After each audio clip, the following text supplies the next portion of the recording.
Hi everyone, Future Ben here, and I have a great interview with fellow AuthorTuber Amy Rosenfeldt coming up in just a few moments. Before we get started though, I want to mention how the AuthorTube Writing Conference will be this weekend.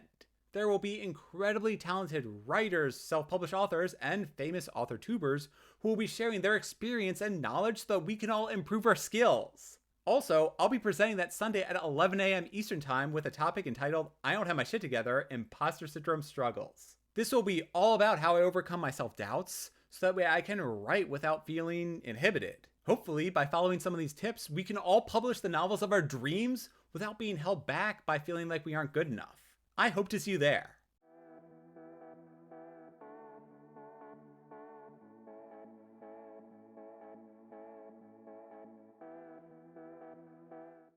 Hello everyone. I am Ben Pick, and thank you for joining me in Running to Write, where I give questionable writing advice through running metaphors. And today I'm joined by a very special guest. Amy Rosenfeldt is a fellow AuthorTuber on her channel, Amy Rosenfeldt. She brings a creative excitement for her channel as she tackles difficult issues like subverting expectations and your own writing process and how writing has shaped your life. I also love your intro shorts where you usually make me laugh in every episode. And Yes. this is really important because you are coming up on the anniversary of was it your debut novel? Yes, it was my debut novel. Perfect. Yes. I did my research. Aster's Coda. Aster's Coda has been out for a year now, as of just shy of a year as of when this will be uploaded. And Aster's Coda is all about how Abby learns that there may have been more to her mother's death than she initially believed. And now Abby is tacked up in a interdimensional supernatural forces where she has to come to grasp with her new electric-based powers, all while trying to keep her family together in the wake of her mother's death. Amy, I am so glad, and thank you for joining me here. Do you have anything else you want to add to your backstory? Yeah, first off, I'm so excited to be here. Hi, everybody. Yeah, my name's Amy Rosenfeldt. I am a writer, like most people on here.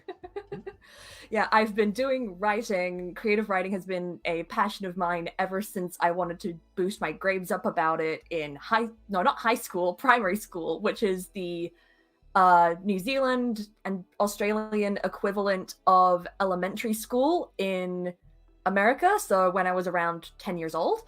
And then from there, it just went from I need to get my grades up in this to eventually, probably halfway through high school, I want to publish novels about the crazy stories going on in my head. Wow. That's really cool. You touched up on the first question I was going to ask, which is what is your writing origin story? So I'm going to kind of twist that a little bit. And how did you evolve your writing origin story from something fun that you did in something fun that you did in elementary school to something that you were passionate about in primary school? I'm not going to be able to get those right in here, but Yeah. we'll work with it. So how did you go from turning something that you wanted to do to something that you were passionate about to something where you have an actual book? It was probably a lot to do with the different kinds of teachers that I had, because when I was 10 and 11 years old, I had this one teacher who really gave us a lot of very fun and interesting creative writing assignments. You could probably suspect that it was his favorite subject to teach. And that's where it kind of sparked my passions as a hobbyist, and also through some of the books that he recommended at the time. And then it slowly went from there to learning about a website called Wattpad, in which you can publish your own stories for free. It's an amateur writing site. And then I soon discovered AuthorTube and the possibilities of actually being able to learn how to publish your books and how accessible it was. I thought it was like way too untouchable for me, but it's not. I have a book published now for almost a year, which is still unbelievable. And you can hear it firsthand. Aster's Coda. I keep wanting to say Abby and Amy. I'm going to get it all confused. So if I accidentally call you the wrong name, I'm terribly sorry. But Aster's Coda is a fantastic and fun read. It's a lovely portal fantasy, and I'm so glad that I got a chance to read it. So I'm anyways, touched. yeah, that's really cool. Backing up a little bit, what were some of those inspirations that you mentioned? You talked about how your teacher mentioned good books to read, or is there anything else? Like, what are your favorites that really inspired you? The one that would have definitely gotten me the most into writing would have been Percy Jackson for me. Which is funny because one of my reviewers for Aster's Coda Exposure recognized that Percy Jackson was an influence on it, like maybe a little bit in the writing style or something, because I think that was the part where it was like, oh my gosh, you can actually write books with such a fun and interesting voice. So that would have been the strongest one for me. And like a bunch of other urban fantasy based stuff. Like, of course, everyone at one point in their lives was into Harry Potter. And then Bridget Kemmerer, one of her earlier series, the Elemental series, that was also a huge influence on me, more towards the high school stuff. And yeah, I think those would be the two biggest influences for me in my writing. Cool. How often do you go back and get a chance to reread Percy Jackson? I mean, I know now the series has expanded well beyond those original five books. Do you ever go back and reread the originals? Do you just keep expanding the series and just sort of leave them in past? I mean, how do you celebrate your favorites? I just reread the first book of Percy Jackson. I finished it probably a week ago, actually. It was, Cool. yeah, it was so fun to read because I'm not usually a big rereader, but I decided to give it a shot this year. And just to go through that book and relive some moments which even I had forgotten actually happened. That was such a really fun kind of process to go through. Mm-hmm. And I'm sure that was fantastic. Then I'm going to throw in another question here. Go ahead. How has the book changed for you? I know going back and rereading something that was so monumental and inspirational for you as a child to go back and reread it now with all the context of your adult life. How was that reading experience? Definitely very interesting because back then I just read books for, entertainment purposes. But now that I'm a writer, I always look at these works and start to consider, like, what are these guys doing bad? What are these guys doing that could help me more? And, like, sort of also, I guess, rereading Percy Jackson, noticing where, like, the little sorts of influences that I had came from with the writing style and the way that metaphors were used in Percy Jackson and the sort of fantasy world and modern world kinds of connections and world building surrounding that. I was able to appreciate those aspects of it a lot more than just the entertainment value and wacky quotes like, let's go to the damn snack bar, which they said while at the Hoover Dam for context. Yeah, I do remember there were a lot of it felt almost like a superhero novel where they just had those comically bad puns thrown in there, and it worked perfectly. So I'm Oh yeah, that might have been an influence for my obsession with puns as well. whatever, to each our own. Pivoting away from your inspirations, what got you started in AuthorTube?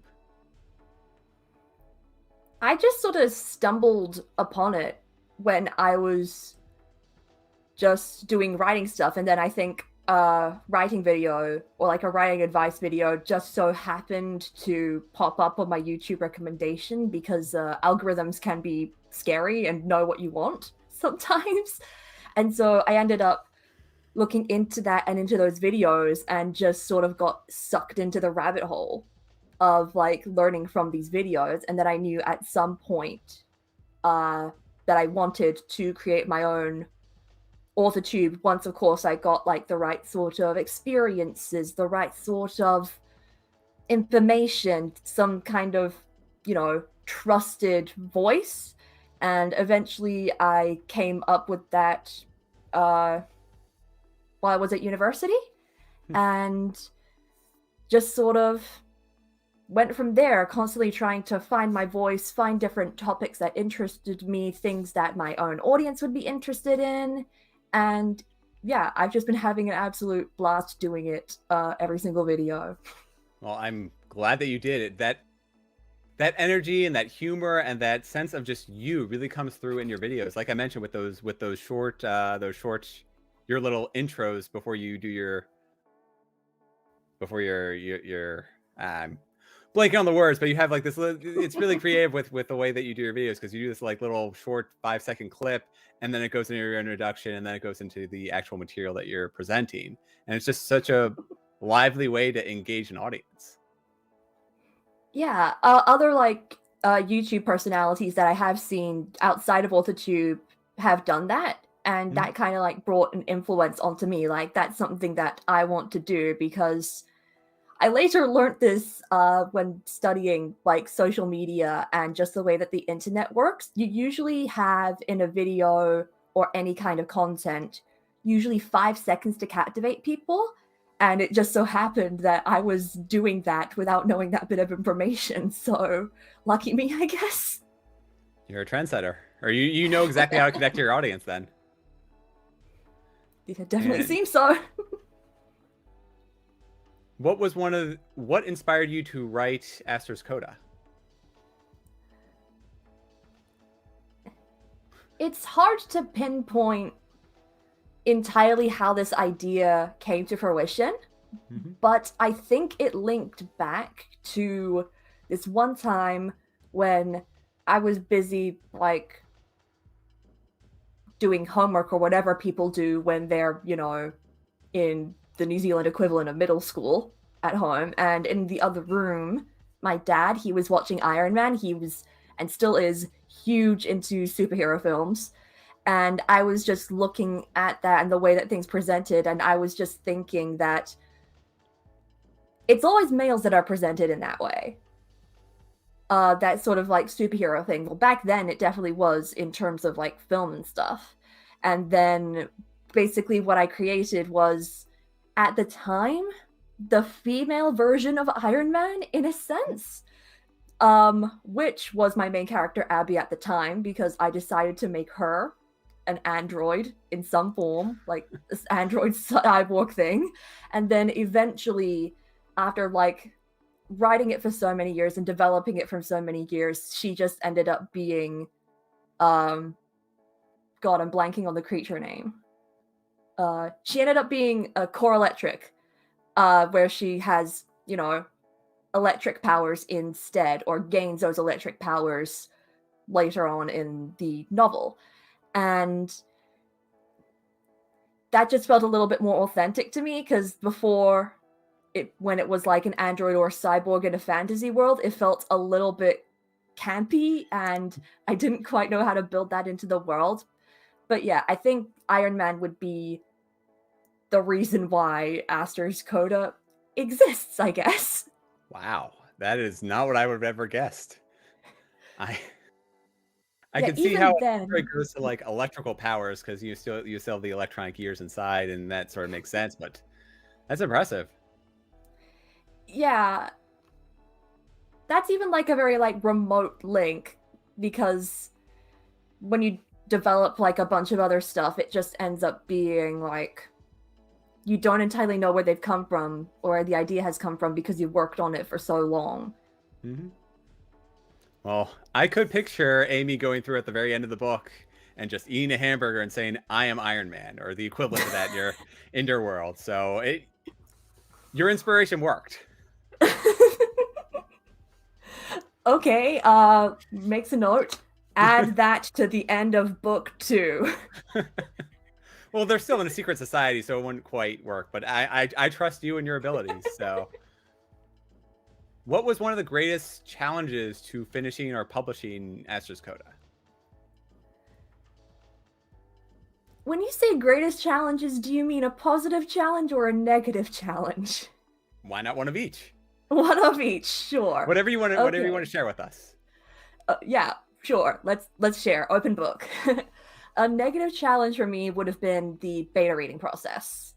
That one, in my first round of betas, eventually all of them dropped the book for one reason or another. It was either because they didn't like it, they didn't have a time, or they just straight up ghosted me. And my God, that really like hit me, and like I was filled with so much doubt at the time. Luckily, I had some people to help me get up out of it, that little slump, and I found some other beta readers, which helped and provided some great feedback and got me back on the right track again. But I think ever since that moment, I'm going to be super skeptical of beta readers. Yeah. In contrast, though, the positive challenge for me has probably been every time I faced some kind of plot hole or thing that didn't quite sit right. And just trying to like rework the story so that it would end up making sense. Because back in my very, very early versions of it, Aster's Coda, back when Abby was still an android, it had basically no plot. Or like no like plot in terms like the 3-act structure that you know it. If anything, it was one novel that just felt like the first act of a novel where she's just still discovering things and she's not actually doing anything. Okay. And then I ended up rewriting it into a way where like she's actually doing stuff. There's, you know, proper threats happening in her hometown. And a bunch of characters that got like removed and then added in. It was really, really fun for me, or like a really like positive challenge to try and work out how to make it cohesive and how to like link things together in a way that makes sense for continuity's sake. I'm so sorry that you had to deal with all the ghosting from beta readers. I know all of us, well, I certainly have experienced that. I've heard of countless other people. And I think from my experience, a lot of the problems come in with just trying to find those initial beta readers. So you'll just be throwing out requests to there, and then you'll get a bunch of people who honestly aren't able to beta read, or they might think they can, and then you get it like a week or two in, and they're just unavailable due to their own time restraints, or their own something changing their own life schedule. So definitely do not take that personally.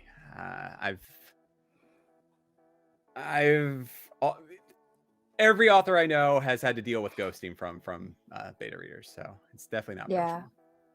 It's really reassuring to know that it's not a problem that's just isolated to me. But that also sent me down into a slump in terms of my writing too, so. Yeah, feel that. When you brought me onto your channel for an interview, you were mentioning how you had a difficult chapter in terms of one that was difficult to write. And based on your subsequent videos since then, I think I know what you were referring to. It was kind of like a moving through an ephemeral dimension where physics didn't really exist. Is that reading it right? And what made that so difficult to write, and how did you overcome that? I don't really think in like the sort of abstract ways. Which the main comparison that I made when I first had the idea for that chapter is in Doctor Strange. There's that whole scene where he's like flung through and like shown all these different dimensions and stuff. And I think in terms of my writing for that particular scene, which is in the Aster's Coda exposure sequel, I think I started to like ground it more, because this is all minor spoiler. I don't know how much of a spoiler it is. In that scene, it's sort of a moment where Abby, the main character, is like going through all of this inside of her own head, which becomes a huge mechanic and world building type thing from book 2 onwards. And in that particular moment, I was just thinking like, or as I was coming up with the ideas, I was realizing that this needs to be stuff that Abby would be able to visualize a bit more easily. So I think that was one of the moments that helped me make it easier. And then I just found like a bunch of different like themes and ideas to try and like draw these scenes from. For like instance, one of them would be, what does Abby fear? Or what does the forces inside of Abby's head want her to be afraid of? That was kind of like the key point in there, is just to try and get Abby disturbed. Sorry, Abby, I'm not sorry. That's fair. We send all of our characters through their own trials, and it's a writer's expectation. Yeah. Now, you are working on your second novel in the Asters Coda series. After that, are you going to take a break from the series? Are you going to keep going with it? Are you going to shift into a different genre? What are your future plans? I've got a new series after that, which I'm going to be starting to write. There's going to be a video on that series coming up, the first video of August, as I introduce it, but I'll give you guys some teasers. It's Yes. going The to Writing to Write exclusive right here. Thank you. Woo! It's going to be a fantasy romance series, more of like a magical realism kind of thing. Well, I say magical realism, but it's like one of those worlds that is like still on the same planet and plane as Earth, and like everybody still knows magic, but this particular place is very isolated from the rest of humanity. And in this series, it's basically going to be kind of like a little bit of an experiment in terms of fantasy and world building, because all the characters are learning about the magic system along with the reader. It's kind of going into like a scientific, even though it's magic, kind of deep dive about the way that magic works in this world and the kind of antics and accidents that are going to ensue from there as people are able to gain more powers from the sort of system forces that grant magic onto the people. Interesting. I will definitely be looking forward to that. And I'm sure you'll be sharing more details on your channel. So I will keep watching and hope to get tidbits before the eventual book gets written. Yeah, definitely. I don't know how often I'll be planning to update that kind of stuff on my channel, but I'm probably going to end up having a couple like vlogs where I say like, I need to work on this scene and I don't know how to do it, just like I did with the sequel to Aster's Coda Exposure. Cool, cool.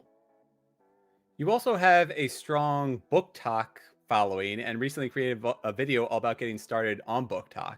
So first of all, can you explain just really, really quickly what is BookTok? Yes, BookTok is the writing and reading community on the social media app that has taken the world by storm, TikTok. And there's a bunch of different kinds of content you can find on BookTok. People do book reviews, people create sticks, people create skits using the BookTok sounds relating to reading and writing, and people also just like talk about their writing progress on there. It's just anything you can think of that's related to book and writing, it's going to be talked about in the BookTok hashtag of TikTok. Do you have one of your favorite do you have one of your videos that's your favorite, either to make because it was so much fun or just because the end result was so incredible? There was one video that I was really surprised got a lot of traction. This was a video that was dubbed over with a scene from a Barbie movie, of all things. And some of the Barbie movies are fantastic. I'm not discrediting them at all. But I think it was very interesting to see so many people like flock to that because of that particular sound. The video was about how we are writing and then our characters sort of do something that deviates from our outline, and then we're just like, what is happening here? And the thing that was dubbed over it was basically this whole scene where the character is trying to like trick the villain into the direction that they're going. Like they just keep going around and around about like, how much farther to this artifact? Just take a left at the roundabout. Lefting. It's, yeah, I think it was from the Barbie Mermaid movie, but yeah, it was just really like fun to sort of like over characterize these kind of things in a writing context. That was really fun to me. You're also a big fan of Dungeons and Dragons, and you've cosplayed on your channel quite a bit as various characters. Which cast or character have you enjoyed playing as the most? Um, I've like taken like bits and pieces from a bunch of classes, but I think my most played, I'm not entirely sure why, is the Sorcerer. Probably followed closely by the Warlock. I definitely am a fan of the Warlock, and I definitely just love that whole sort of Warlock relationship about like you get powers from this patron who may or may not actually be on your side, and just like the conflicts that come from that.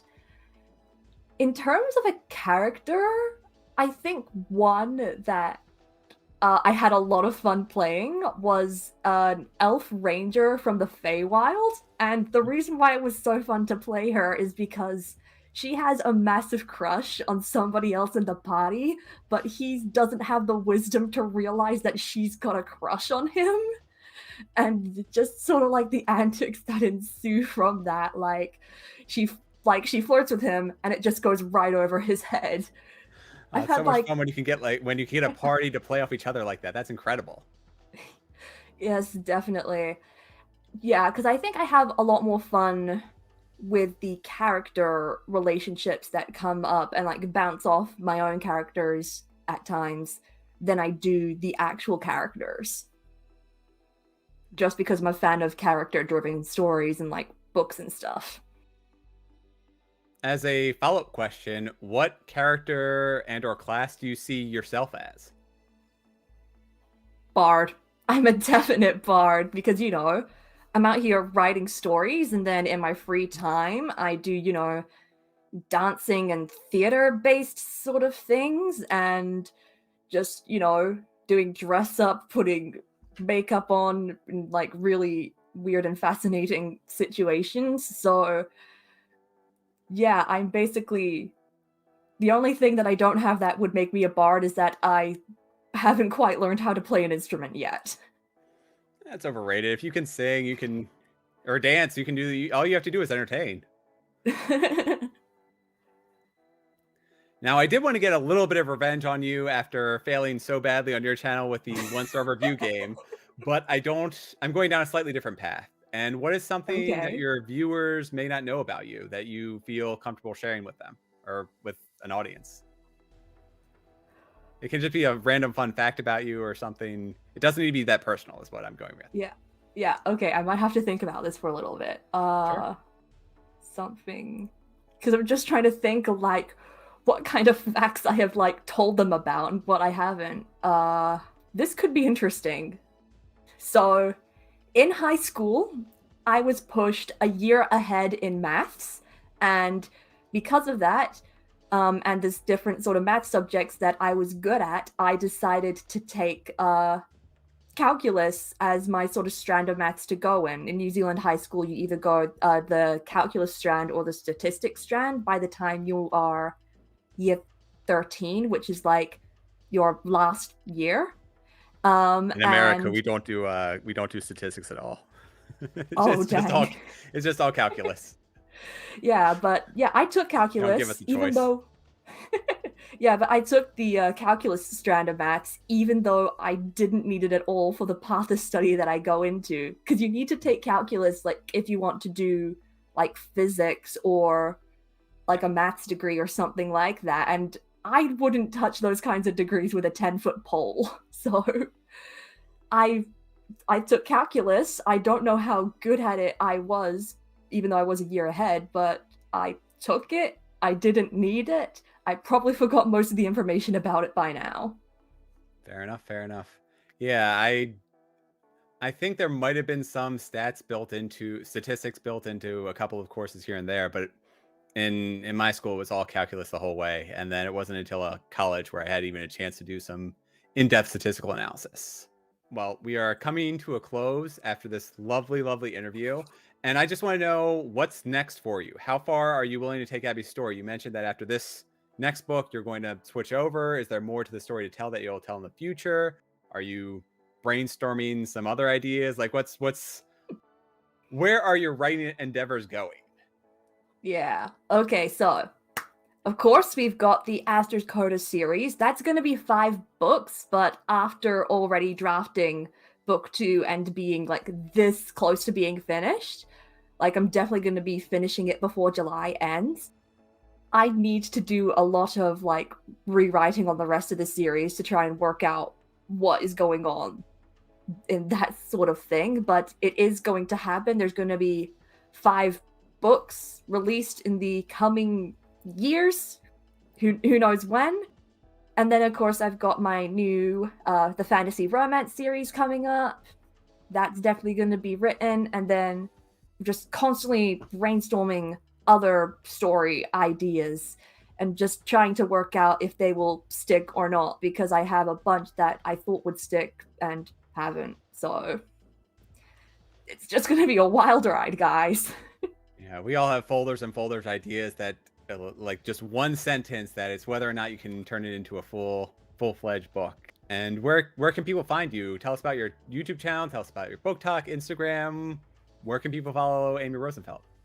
Yes. So you can follow me just on Amy Rosenfeldt on my YouTube, and then you can find me on TikTok, on Instagram. My tag username thing there is at Amy Writer Rose.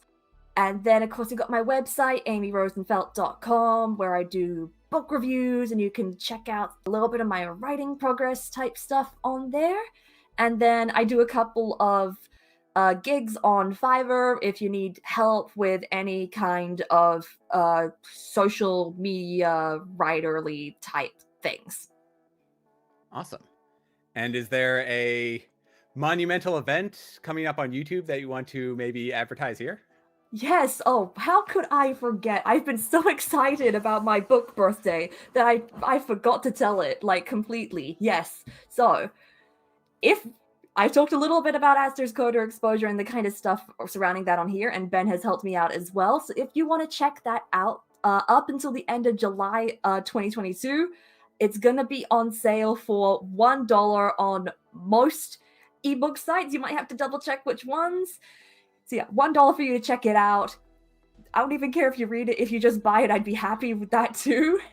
And then on the 23rd of July at 3 p.m. Pacific time, I finally remember the Pacific time conversions, I'm going to be having a book birthday live stream with games, giveaways, and other super fun stuff going on. I might even read like very early editions of the Asters Coda stuff. So if you want to see me cringe, join me at the live stream. See, I'm lucky. All the early versions of my book Falling Through are on CDs, so I would need to find myself a CD converter for my computer, which most laptops don't have that anymore, so I am perfectly safe.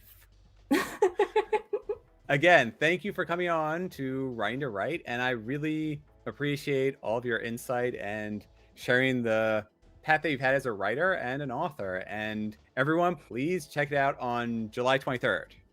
Yes. Yes, July 23rd for your live show, and it's going to be a lot of fun. It's going to be a huge party, and until the end of the month, check out Asters Coda for $1. That sounds like a wonderful deal.